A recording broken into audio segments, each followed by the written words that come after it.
It seems like the Giants ran into a brick wall on Monday night when trying to run the football with Saquon Barkley. And that begs the question, is Barkley a bust?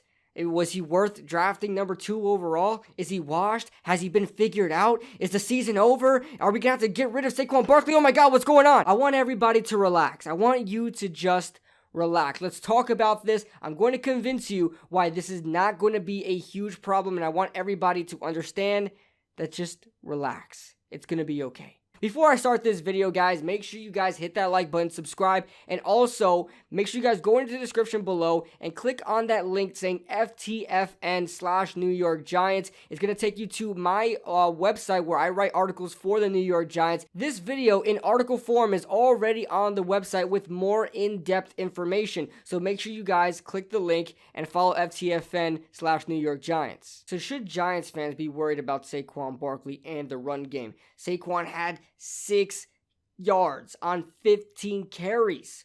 That's unheard of, right? Well, not exactly. Let's go back to week 10 in 2019. 13 carries, 1 yard, ring a bell to you? Well, that's exactly Saquon Barkley's stat line against the New York Jets. Now, week 10 was one of the best weeks of my life, being that I went with all the Giants content creators. We all had a blast. But not Saquon Barkley, as the Jets' defensive line blasted through the offensive line of the New York Giants and killed Saquon Barkley for just 1 yard on 13 carries, a worse stat line than we saw last week. So this should come as no surprise to you. And prior to that, against the Detroit Lions, Saquon Barkley only had 14 carries on 28 yards. Now, these are a few games removed from the injury that Saquon Barkley had since week 3. So you can equate that, you could probably equate it to that, that he got injured and that's what it was. And let me give you guys an interesting stat line. After that 13 carry, 1 yard game against the New York Jets, do you want to know Saquon Barkley's stat line after that? It was 601 yards on 116 carries. That averages out to 5.2 yards per carry. So, moral of the story, to keep it short, yes, he had a terrible stat line there, but it was like it never even happened after that, okay? He still had 5.2 yards per carry. He still had 601 yards by week 11 to week 17. That's insane, all right? So he did fine. Do not worry. Let's stay calm, and let's see what happens in week 2. If this continues to be a problem, and he has a bad stat line in week 2, similar to what we saw on Monday night, then we should worry. Now, I'm going to tell you guys something. I don't want you guys to overreact and think that I'm just like, because I'm a Giants fan, I just have a blue lens over my eyes. It's not true at all. But here's what I'm going to say, and it's the truth. This is going to happen again.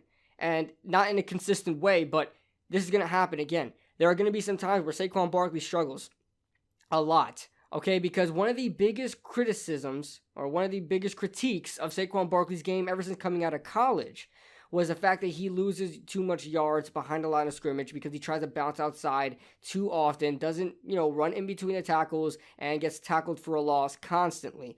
Well, who was famous for that? Well, I guess to better answer that question, who is Saquon Barkley more compared to, as a consensus in the NFL? It's Barry Sanders. And if you guys didn't know, Barry Sanders has the NFL history record.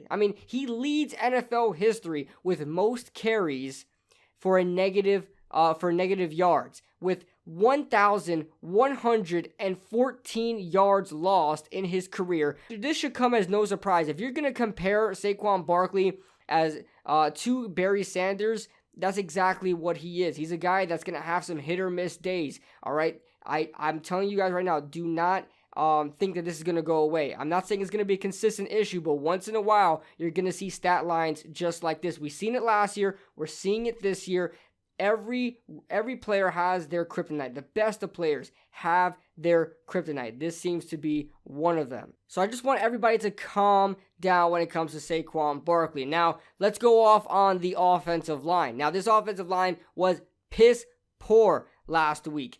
Piss poor last week when it comes to the run game. They did fine in the pass game, but their run game was absolutely terrible. Now, let's start off with the interior, okay? The interior I thought was going to be somewhat solid, okay? I had my anticipated thoughts being well for Nick Gates. I didn't like him as a player, but I liked him on the inside. Him starting at center his first game, Tyson Alualu destroyed him. Tyson Alualu was supposed to be the worst player on the front seven. He looked like one of the better players on the front seven. Okay, and then you look at Zeitler and Will Hernandez. They couldn't hold those, those overload blitzes. They couldn't keep up with it. And then, rookie Andrew Thomas was actually good. Actually very good in both the run game and pass game. And then on the right tackle spot, Cam Fleming. Cam Fleming, who I'm still calling for his job. Ever since Matt Parrott was drafted, I've been calling for his job. I wanted Matt Parrott to start from the get-go. So this offensive line needs a lot of work, and they need to develop a chemistry with Saquon Barkley. Let's keep in mind, Saquon Barkley is a very hard running back to protect against. Why is that? Because he doesn't even use the offensive line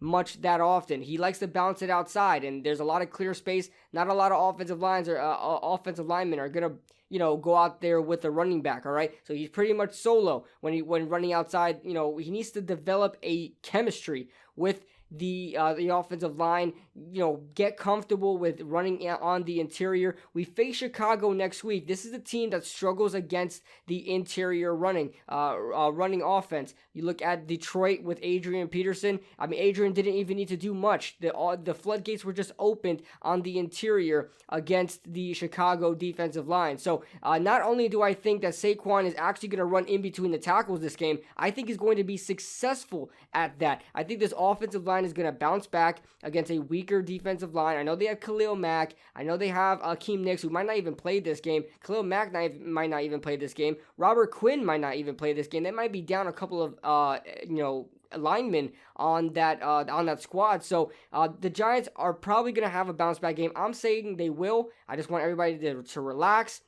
But that's all I got for you guys today. Let me know your thoughts in the comment section below. Leave a like if you guys enjoyed. Subscribe if you guys are new. Pick up the merch on the way out. And I'll see you guys in the next video. Woo!